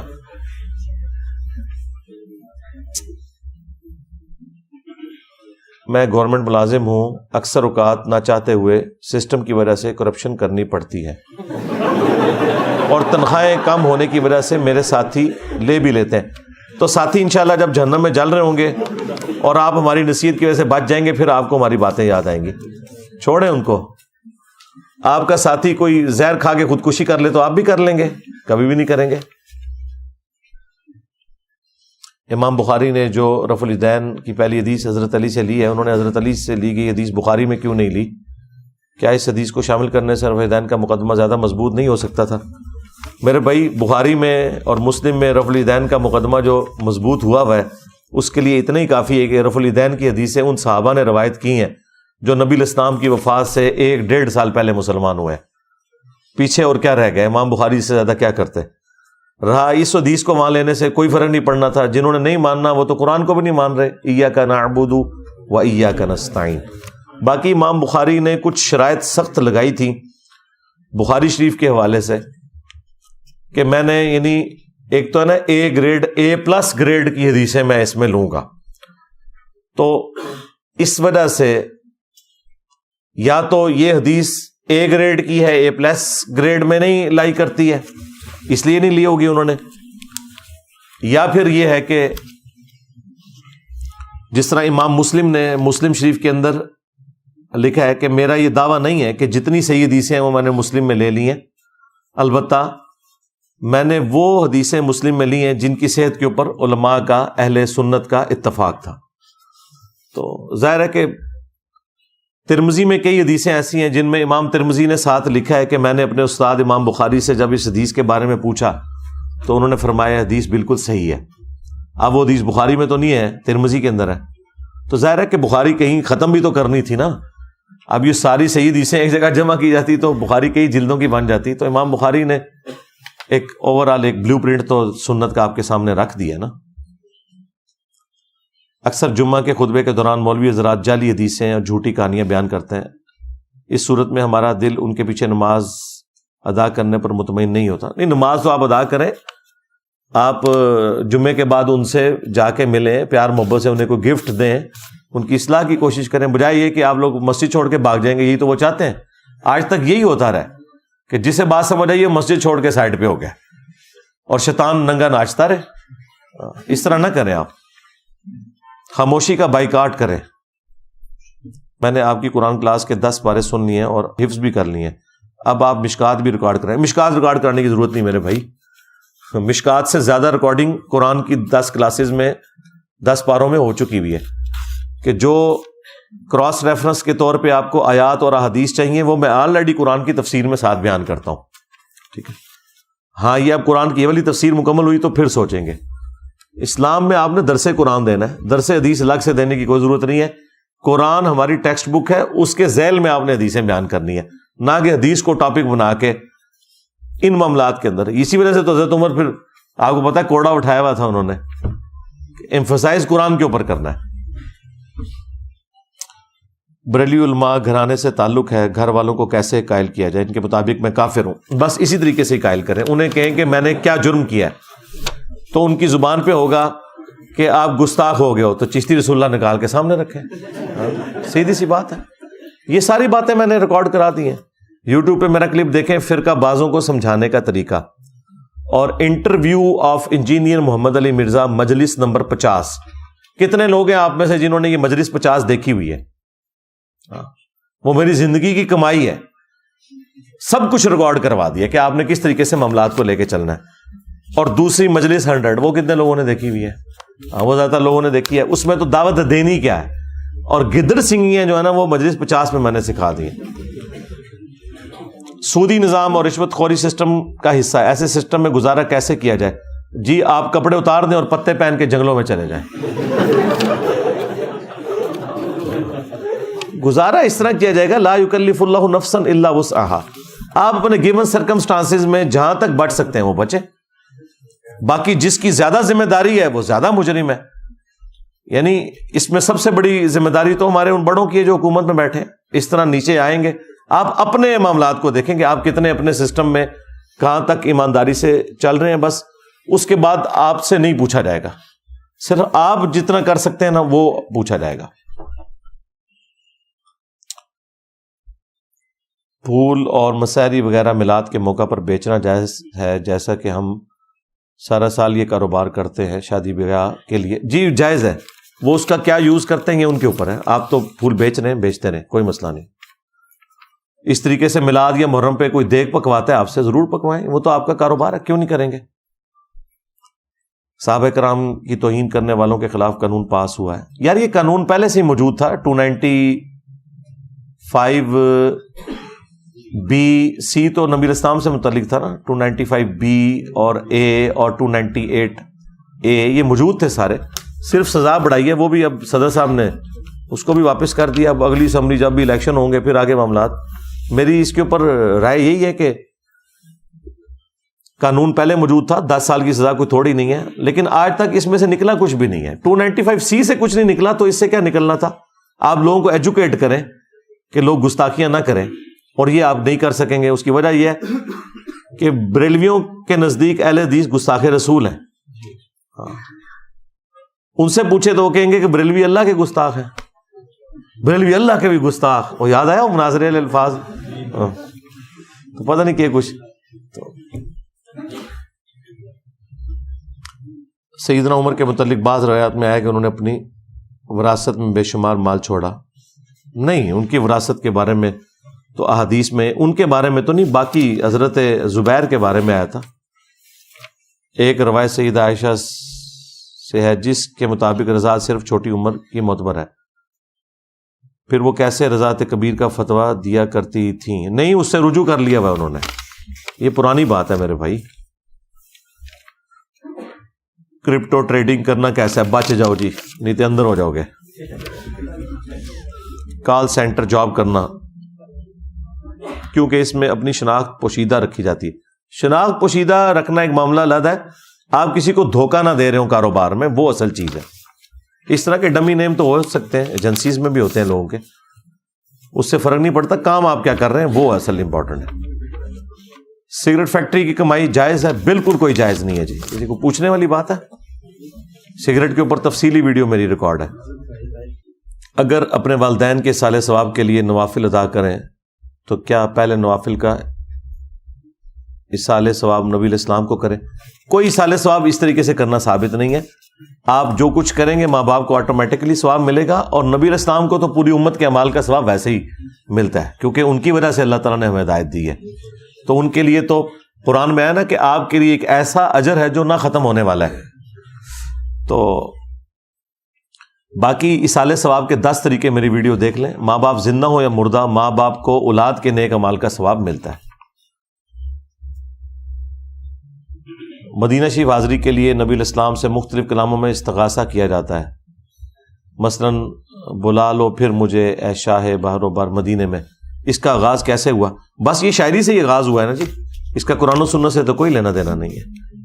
یا رسول اللہ پر عقیدہ، صحیح عقیدہ کیا ہے؟ یا رسول اللہ کیا منکر نہیں ہے؟ المدد یا رسول اللہ، یا نبی الاسلام سے استعانت کرنا، وہ وائلیشن ہے ایاک نستعین کی، وہ اللہ تعالیٰ کے ساتھ خاص ہے. تو غلوف کی وجہ سے ہوا. تمام فرقوں والے ایک دوسرے کو کافر کہتے ہیں، پھر ان سب کے ساتھ تجارت بھی کرتے ہیں. ان کا تجارت کرنا کیسا ہے؟ وہ تجارت تو پھر آپ کو سنائیں گے نا. نبی الاسلام نے یہودیوں کے ساتھ بھی لین دین کیا ہے، اور جب کھانے پینے کی باری آئے گی تو اس طرح ہی کریں گے. یہ حقیقت بات ہے. کسی دکان کے اوپر تو نہیں لکھا ہوتا کہ یہاں سے صرف بریلوی سودا خرید سکتے ہیں، باقیوں کو نہیں دیا جائے گا. جہاں دنیا کا نفع ہوتا ہے وہاں یہ سارا اتحاد امت ان کا ہوا ہے.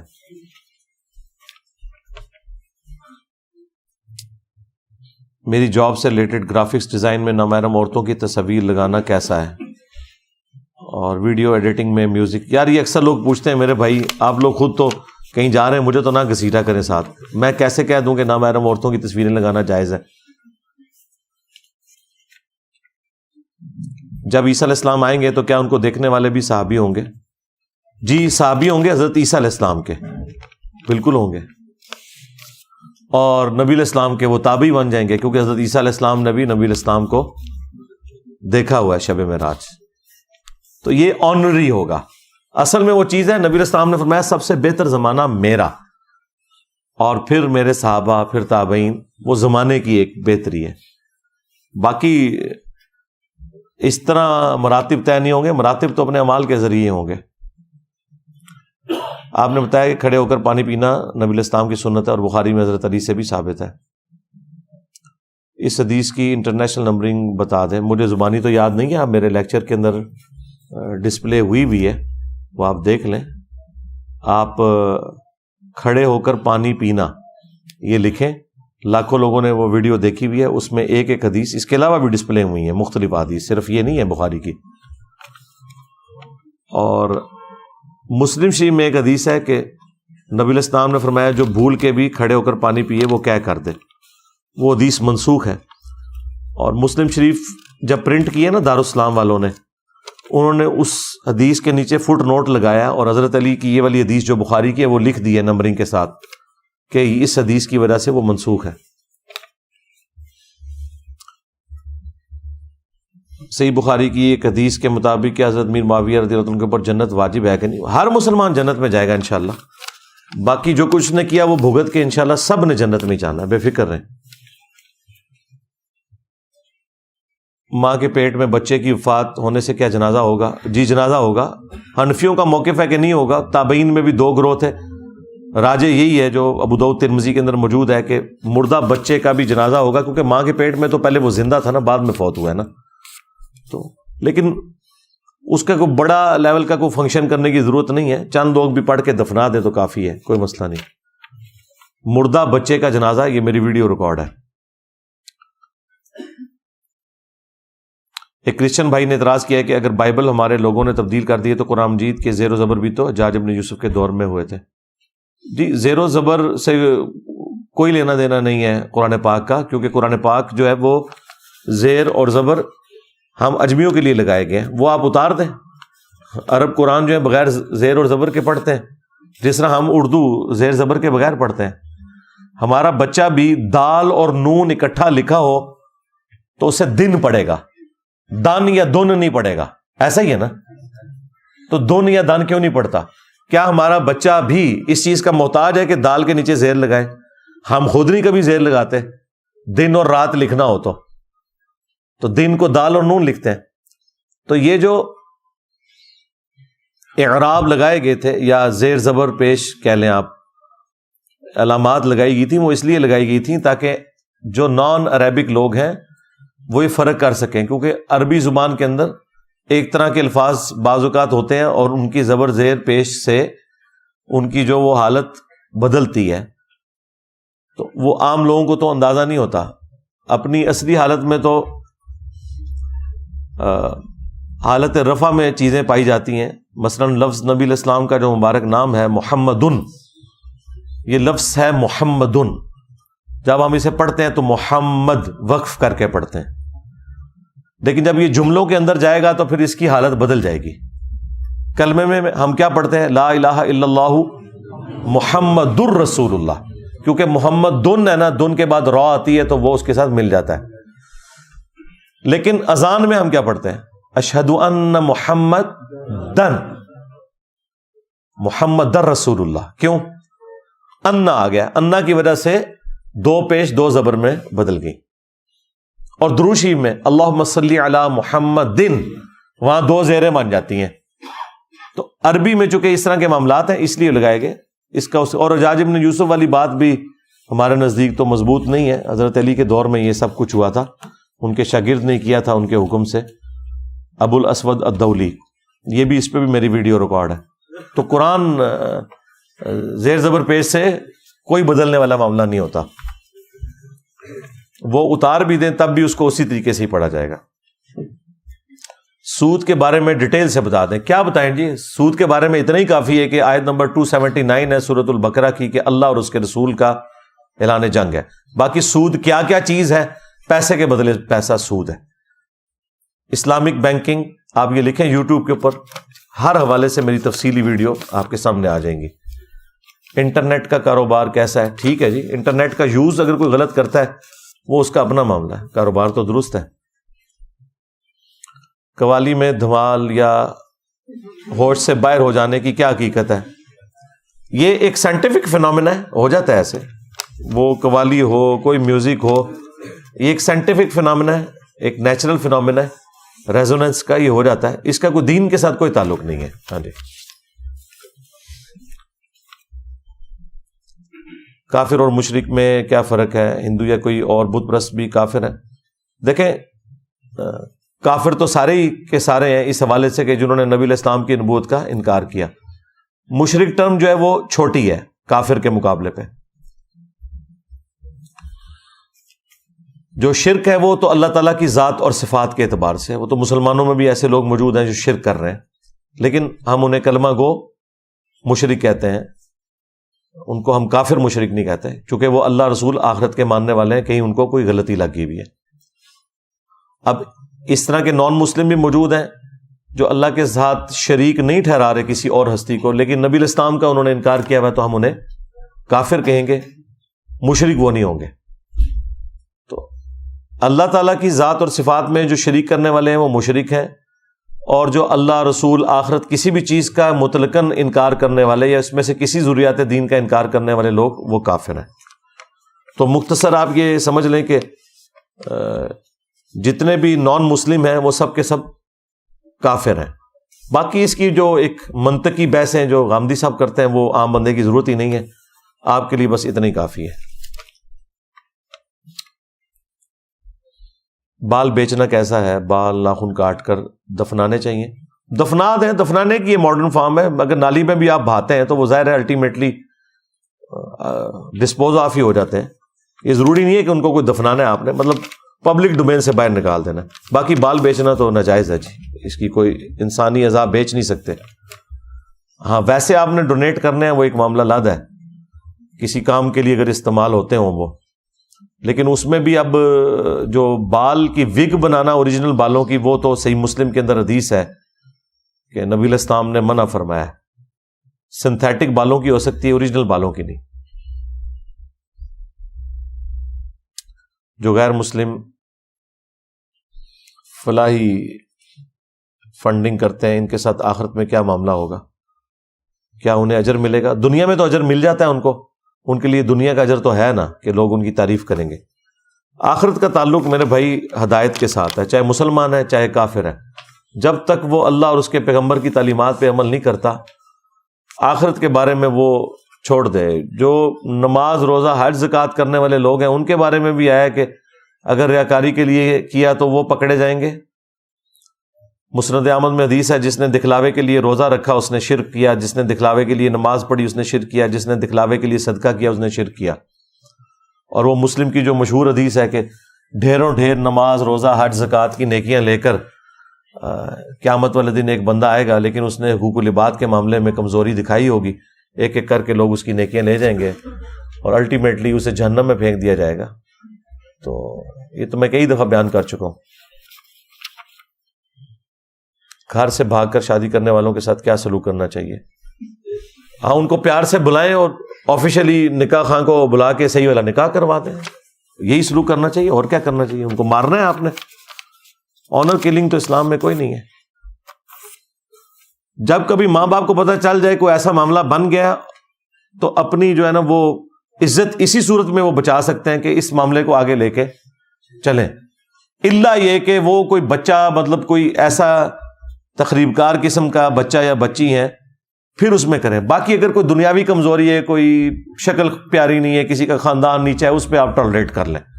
ہاں، وہ اگر رہنا چاہ رہے ہیں ان کو رہنے دیں اور اجازت دے دیں۔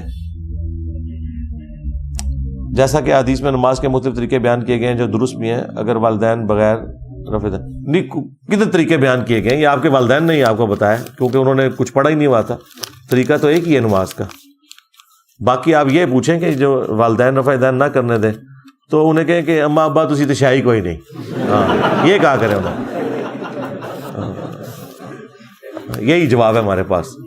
وہ پوچھے کیوں، انہیں کہیں جی بخاری مسلم میں حدیث ہے تم میں سے کوئی شخص مومن ہی نہیں ہو سکتا جب تک کہ میں اسے اس کے ماں باپ اولاد سب لوگوں سے بڑھ کر عزیز نہ ہو جاؤں، تو رسول اللہ کے مقابلے میں تو آپ شاہی کوئی نہیں ہے۔ ہاں،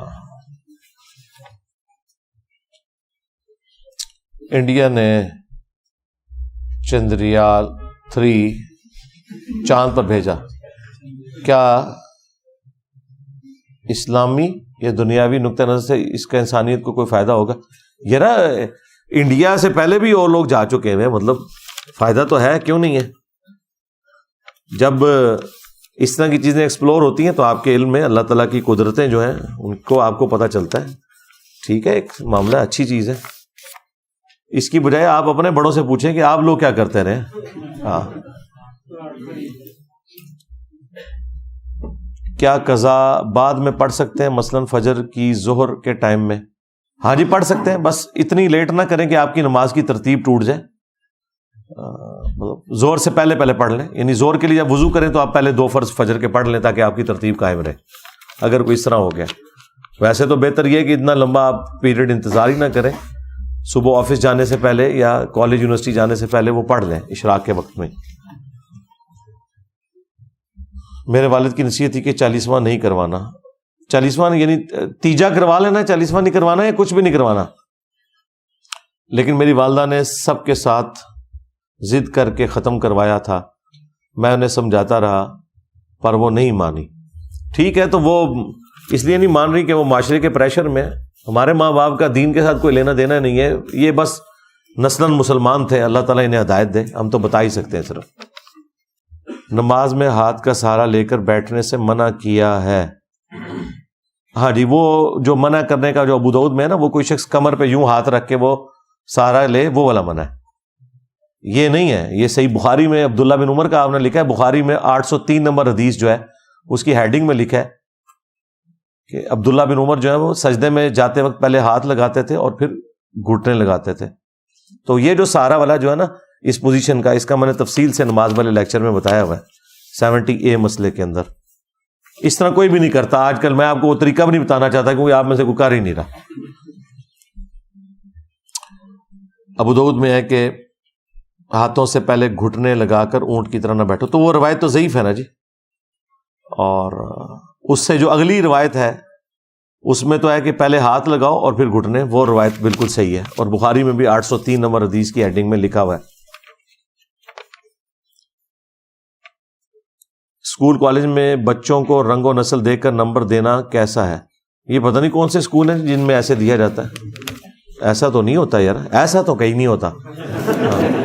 آپ کے بورڈ کے پیپر جو لوگ چیک کر رہے ہوتے ہیں ان کو تو پتہ ہی نہیں ہوتا ہے کس بندے کا پیپر ہے، تو وہ کیسے رنگ و نسل دیکھتے ہیں؟ ہاں، انڈیویجول لیول کے اوپر اسکول کے اندر اگر کوئی کر رہا ہے تو وہ کب تک کرے گا؟ میٹرک میں تو جا کے ساروں کا پول کھل جائے گا۔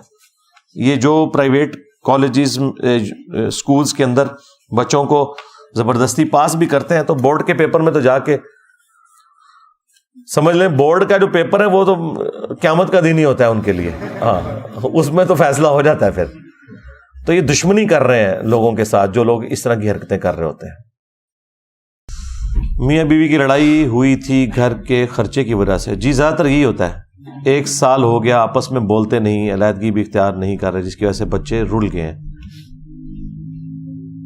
کیا ان کا ایسے ساتھ رہنا جائز ہے؟ بڑی بات ہے یار, 1 سال کس طرح میاں بیوی ایک گھر میں رہتے ہوئے علیحدہ رہ سکتے ہیں؟ یہ میری سمجھ سے تو باہر ہے. یہ کوئی بڑا کوئی مرزانہ ہی کیس ہے. ایک جگہ نہیں رہ رہے ہوں گے, ایک جگہ رہتے ہوئے کیسے ایسے ہو سکتا ہے کہ میاں بیوی جو ہے وہ ایک جگہ رہ رہے ہیں اور 1 سال سے بولے نا؟ اور تو خرچے کی وجہ سے پھر خرچہ چل ہی رہا ہے نا, تبھی 1 سال سے رہ رہے ہیں نا, پتے تو نہیں کھا رہے. زیادہ تر لڑائیاں جو ہے نا وہ خرچوں کی وجہ سے ہی ہوتی ہیں, اور دوسرے نمبر کے اوپر جو انا اور ضد ہے اس کی وجہ سے ہوتی ہے. باقی جو اس طرح کے معاملات ہیں ہم تو لوگوں کو سمجھا ہی سکتے ہیں صرف. یہ تو بالکل ایسا نہیں کرنا چاہیے, ظلم ہے. 3 دن سے زیادہ تو ناراض ہونے کی اسلام میں اجازت ہی نہیں ہے. کوئی شرعی وجہ ہے تو اس کو بھی دیکھا جائے. صحیح مسلم میں حدیث ہے کہ کسی مومن کے لیے یہ حلال نہیں ہے کہ وہ اپنی مومنہ بیوی سے بغض رکھے. میں تو اکثر اس کے اوپر بولتا رہتا ہوں, زیادہ تر مردوں کے اینڈ پہ خرابی ہوتی ہے, عورتوں کے اینڈ پہ تو بہت کم ہوتی ہے. باقی دونوں کو دیکھنا چاہیے, اللہ سے ڈریں.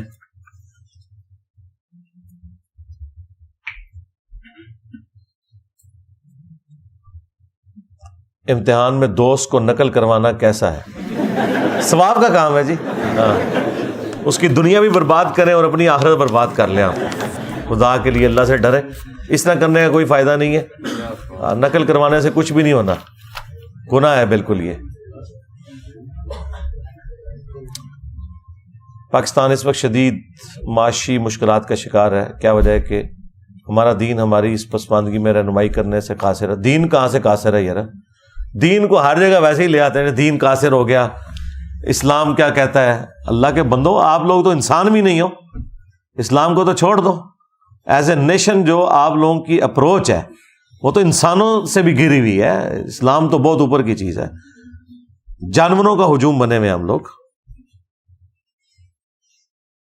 ہماری اس پسماندگی میں رہنمائی کرنے کے لیے جیسا کہ واقعہ جڑا والا ہوا, لوگ بڑی تعداد میں باہر نکلے. اس کے اوپر تو میں بول چکا ہوں نا,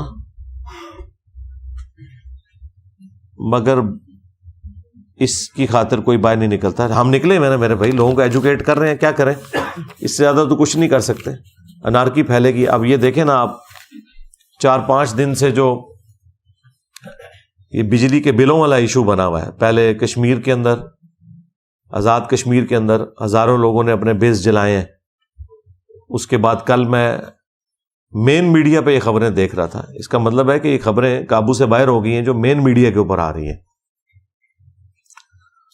ادروائز مین میڈیا تو سینسر کر دیا جاتا ہے. لوگوں نے بجلی کے بل جلائے ہیں, اور الٹا جو لوگ میٹر کاٹنے کے لیے گورنمنٹ کے ملازمین آئے ہیں ان کی پٹائی کی ہے. ان بیچاروں کا تو کوئی قصور نہیں, وہ تو خود غربت کی زندگی گزار رہے ہیں. اب جو ایک لائن مین آتا ہے اس کی بیچارے کی کتنی تنخواہ ہے, اس سے پوچھیں, اس کے گھر میں بھی فاقے ہوں گے. اس کو مارنا پیٹنا یہ بالکل غلط بات ہے. بس آپ اس کو, ٹھیک ہے, اگر آپ نے زیادہ پروٹیسٹ کرنا ہے اسے کام کرنے سے روک دیتے, اس کے بعد اسے مارنا پیٹنا یہ تو بالکل غلط ہے. باقی یہ تو حقیقت ہے کہ یہ سب کچھ تو ہمارے بڑے IMF سے مان چکے ہوئے ہیں. تو یہ الٹیمیٹلی یہ 1500 ارب کا جو بوجھ ہے وہ عوام نہیں اٹھانا تھا بجلی کے بلوں کی شکل میں, کیونکہ ہمارے بڑے تو اپنے للے تللے اور عیاشیوں میں تو کٹ لگانے کے لیے بالکل تیار نہیں ہے. اور یہ جو کیئر ٹیکر گورنمنٹ آئی ہوئی ہے, ان کی تو کوئی چیز بھی سٹیک پہ نہیں لگی ہوئی. پرائم منسٹر سے لے کے نیچے تک کسی کو کوئی لینا دینا نہیں ہے. مزے سے اے سی والے کمروں میں بیٹھ کے یہ میٹنگیں کر رہے ہیں. انہوں نے کون سا عوام میں جانا ہے؟ یہ باہر سے لانچ ہوتے ہیں اور اوپر آ کے یہاں ہمارے بیٹھ جاتے ہیں, یہاں سے پیسہ لوٹ کے پھر باہر چلے جاتے ہیں. ٹھیک ہے, ان میں سے کسی کا کوئی عوامی سٹیک نہیں ہے کہ اسے یہ فکر ہو کہ میں اس کے بعد عوام میں جاؤں گا, کیونکہ ان کا جماعت تو کسی جماعت کے ساتھ تو تعلق نہیں ہے, کسی پولیٹیکل جماعت کے ساتھ تعلق نہیں کسی کا. ٹیکنوکریٹس ہیں, جواب دے ہی نہیں کسی کو. اس سے پہلے بھی جو لوگ کر کے گئے، ان سے پہلے جو لوگ کر کے گئے، وہ آہستہ آہستہ چیزیں جمع ہوتی گئی ہیں اور وہ اب نکل رہی ہیں. تو میرے پاس تو اس کا سولوشن یہی ہے جو میں پہلے آپ کو بتا چکا ہوں. نمبر 1، جس کے پاس ریسورسز ہیں وہ ملک سے باہر نکلے اور یہاں ریمیٹنس بھیجے. نمبر 2، یہاں پر بھی اگر کسی کا کوئی کاروبار ہے اور بچے پڑھ لکھ گئے ہیں تو بجائے نوکریوں کے چکر میں وہ اپنے والدین کا ہاتھ بٹائیں ان کے کاروبار کے اندر. اور بجلی کے پوائنٹ آف ویو سے تو میں اکثر کہہ چکا ہوں کہ سولر پلیٹس اپنے گھروں میں لگوائیں یار. 1-2 سولر پلیٹیں لگانے سے بھی آپ کو کافی سہارا ہو جائے گا. اور سرکاری ملازمین کے لیے تو گورنمنٹ کا کام ہے کہ انہیں جس طرح فوج کے اندر مسلسل تنخواہوں میں سے کٹوتی کرتے رہتے ہیں اور ریٹائرمنٹ کے وقت انہیں ایک پلاٹ مل جاتا ہے یا کوئی ایک اپارٹمنٹ مل جاتا ہے، ان کی اپنی تنخواہوں میں سے ہی وہ کٹے ہوتے ہیں پیسے. اس طرح سرکاری ملازمین کی تنخواہوں سے پیسے قسطوں میں کاٹیں اور انہیں سولر پلیٹس لگا کے دیں تاکہ باقی لوگوں کو سستی بجلی ملے. میں تو اس کے اوپر کافی دفعہ بول چکا ہوں، یہی کچھ ہی کر سکتے ہیں. باقی دعاؤں سے کبھی کچھ نہیں ہونے والا جب تک آپ اپنی حالت خود نہیں بدلیں گے. ہاں، یہ تو بات کلیئر ہے. اگر آج تک نہیں تھی کلیئر تو اب تو کلیئر ہو جانی چاہیے. ہم وہی اپنی پرانی چیزیں لے کے بیٹھے ہوئے ہیں جناب کہ جی وہ اللہ کا خاص فضل ہے تو یہ ہے تو وہ ہے. یہ باتیں ان کو جچتی ہیں جن کا پیٹ بھرا ہوا ہے، جن کو پاکستان ایک سمجھ لیں جنت ہے ان کے لیے. پیسے والے لوگوں کے لیے تو جنت ہے، سیدھی سی بات ہے. جس کے پاس تھوڑا سا پیسہ ہے، پاکستان سے زیادہ سستا ملک ہی اس کے لیے کوئی نہیں ہے. جس کے پاس پیسہ ہے وہ اس پیسے کے ساتھ باہر کے ملکوں میں اتنی عیاشی نہیں کر سکتا جتنی ادھر کر سکتا ہے. تو ان کی تو کوئی چیز ٹیک پہ نہیں لگی ہوئی، اس لیے وہ صرف آپ کو صبر و شکر کے بھاشن دے سکتے ہیں اور اس طرح کے معاملات کر سکتے ہیں. آپ نے اپنے معاملات خود ہی دیکھنے ہیں. باقی رہ گیا وہ کسی کے دماغ میں کوئی خونی انقلاب آ سکتا ہے یا اس طرح ہو سکتا ہے، تو وہ عمران خان صاحب کو بھی اب سمجھ آ گئی ہے. اس طرح نہیں ہوتا. ہم اس وقت بھی کہہ رہے تھے یار ایسے کیسے ہو سکتا ہے، یہ کوئی پرانے زمانے میں آپ رہ رہے ہیں. وہ جو انقلاب آتے تھے نا وہ امپائرز کے خلاف، شہنشاہوں کے خلاف آتے تھے انقلاب.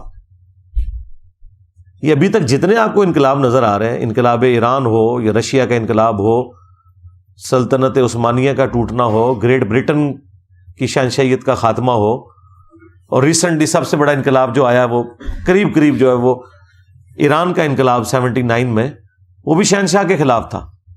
اب جب ملک بن گئے نا تو اب انقلاب اس طرح نہیں آنے، کیونکہ ملکوں کی فوجیں ہوتی ہیں، جوڈیشری کا نظام ہوتا ہے، وہاں پارٹیوں کی حکومتیں ہوتی ہیں، لہذا پوری نیشن ایک جگہ جمع نہیں ہو سکتی. اور پاکستان میں تو میں نے آپ کو بتایا انقلاب آ ہی نہیں سکتا.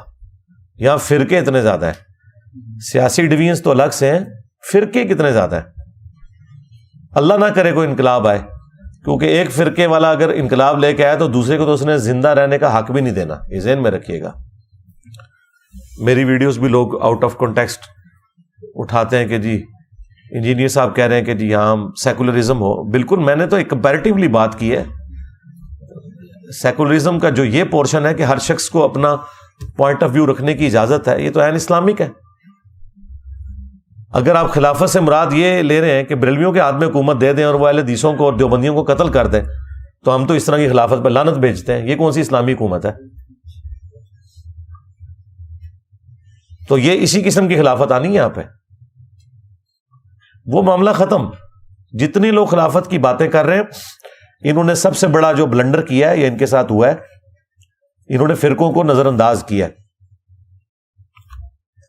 اب فرقوں کی خلافت ہوگی، اسلام کی خلافت کبھی بھی نہیں آئے گی، الا یہ کہ اللہ تعالیٰ کی کوئی غیبی تائید ہو جائے. امام مہدی علیہ السلام والا معاملہ، اس سے پہلے مجھے کوئی ایسی چیز نظر نہیں آ رہی جب تک فرقہ واریت ختم نہیں ہوتی. تو پہلا جو مرض ہے وہ فرقہ واریت ہے، اس کو ایڈریس کرنے کی ضرورت ہے. جب اس کو آپ ایڈریس کریں گے باقی سارے مسئلے خود بخود ایڈریس ہو جائیں گے. یعنی اسلام کے پوائنٹ آف ویو سے میں بات کر رہا ہوں. تو باقی اگر وہ اسلام کو آپ اس میں سے سائڈ پہ کریں اگر، اور فرقہ وارانہ ایشوز کو سائڈ پہ کریں، جب تک گورے ہمارے اوپر حکمران تھے اس وقت تو سنی شیعہ فساد نہیں ہوتے تھے، کیونکہ دونوں ہی غلام تھے، حکومت کسی کے ہاتھ میں نہیں تھی، تو ایک مشترکہ کاز کے لیے لگے ہوئے تھے. جیسے ہی اپنا ملک ملا ہے تو آپس میں لڑنا شروع کر دیا. آپ نے جز رفع الیدین کی پہلی حدیث بیان کی ہے، اس میں ایک راوی ہے عبد الرحمن بن زیاد، ضعیف ہے، اس پر آپ کا کیا موقف ہے؟ میرے بھائی یہ جو حضرت علی علیہ السلام والی حدیث ہے، یہ حدیث جامعہ ترمذی اور سنن ابن ماجہ میں بھی موجود ہے، اور آپ جس راوی کی بات کر رہے ہیں یہ جمہور کے نزدیک ثقہ اور صدوق راوی ہے۔ اس طرح جو چند ایک اقوال ہوتے ہیں نا کسی راوی کے بارے میں، وہ تو بخاری کے کئی راویوں کے بارے میں بھی ہیں، خود امام بخاری کے بارے میں بھی لوگوں کی رائے موجود ہے۔ اس طرح کرنے سے حدیثیں ضعیف نہیں ہو جاتی ہیں، ورنہ تو دنیا میں کوئی حدیث بھی نہیں بچے گی۔ ٹھیک ہے، اصول حدیث کے اوپر معاملات کو دیکھا جاتا، ورنہ تو کئی صحابہ کرام کی حدیثیں بھی پھر ریجیکٹ کر دیں ہم ان کے اعمال کی وجہ سے، نہیں، ان کا اعمال اللہ کے سپرد ہے، حدیث کے معاملے میں ان کی جو سچائی ہے اس کو ایکسیپٹ کیا جائے گا۔ تو بعد کے لوگوں کے بارے میں بھی یہی ہے، حدیث کا معاملہ بالکل ایک ڈفرینٹ ہے۔ اس کے اوپر آپ میری ایک ویڈیو بھی دیکھ لیں کہ محدثین نے حضرت معاویہ رضی اللہ تعالیٰ کی احادیث کیوں لی ہیں۔ اس وجہ سے نہیں کہ انہیں نہیں پتا تھا، حدیث کی فیلڈ میں کسی صحابی نے کوئی جھوٹ نہیں بولا ہوا، اسی لیے کہا جاتا ہے الصحابۃ کلہم عدول، تمام صحابہ عادل ہیں حدیث روایت کرنے میں۔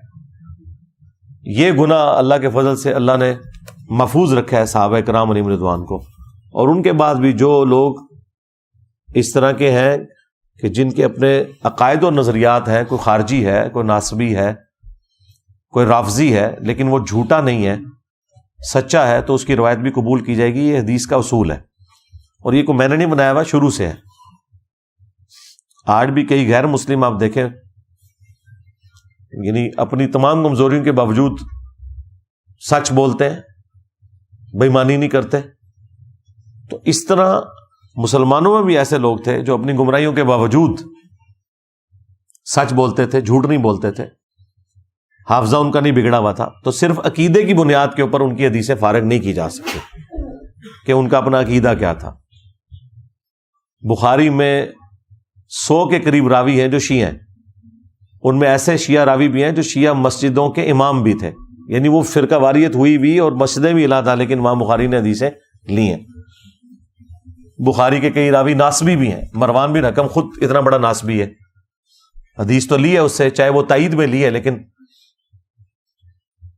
پھر یہاں پہ ترجمہ کرنے والوں نے اس کے ساتھ رحمت اللہ علیہ بھی لکھ دیا ہوا ہے، رضی اللہ عنہ بھی لکھ دیا ہوا ہے مروان بن حکم کے ساتھ کہ بھی وہ راوی ہو گیا۔ راوی ہونے کا مطلب نہیں کہ پاک صاف ہو گیا، راوی ہونے کا مطلب یہ ہے کہ حدیث اس کی یہ درست ہے، باقی وہ اپنے اعمال کا جواب دہ خود ہوگا، سیدھی سی بات ہے۔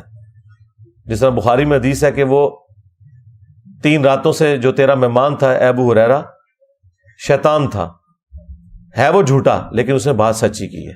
ہاں، تو اگر شیطان بھی سچی بات کرے تو آپ لے سکتے ہیں۔ تو مسلمانوں میں سے بھی جو گمراہ لوگ صحیح بات آگے روایت کر رہے ہیں تو حدیث کی فیلڈ میں ان کی حدیث لی جاتی ہے، اس کے بغیر چارہ نہیں ہے۔ حدیث کی فیلڈ میں زیادہ ضروری چیز انسان کا سچا ہونا اور اس کے حافظے کا نہ بگڑنا ہے۔ امام مسلم مقدمے میں نہیں لکھ رہے کہ میں نے سب سے زیادہ جھوٹ بولتے ہوئے نیک لوگوں کو دیکھا ہے، اور فی البدی ان کی زبان سے جھوٹ جاری ہوتا ہے۔ آج بھی دیکھ لیں جتنے یہ وائزین کہانیوں والے ہیں، شکلیں دیکھیں کتنی ان کی مومنوں والی ہیں، سب سے زیادہ کہانیاں وہ لوگ سناتے ہیں۔ تو امام مسلم نے بھی صوفیوں کے اوپر ٹانٹ کیا تھا کہ میں نے سب سے زیادہ جھوٹ بولتے ہوئے نیک لوگوں کو دیکھا ہے۔ تو اب مجھے بتائیں، نیک ہونا کسی کا چاٹنا ہے؟ اس کا عقیدہ بھی ٹھیک ہے وہ جھوٹا، اپنے فرقے کو یا اپنے عقیدے کو اونچا کرنے کے لیے جھوٹ بول دیتا ہے، تو حدیث اس کی نہیں محدثین لیتے تھے۔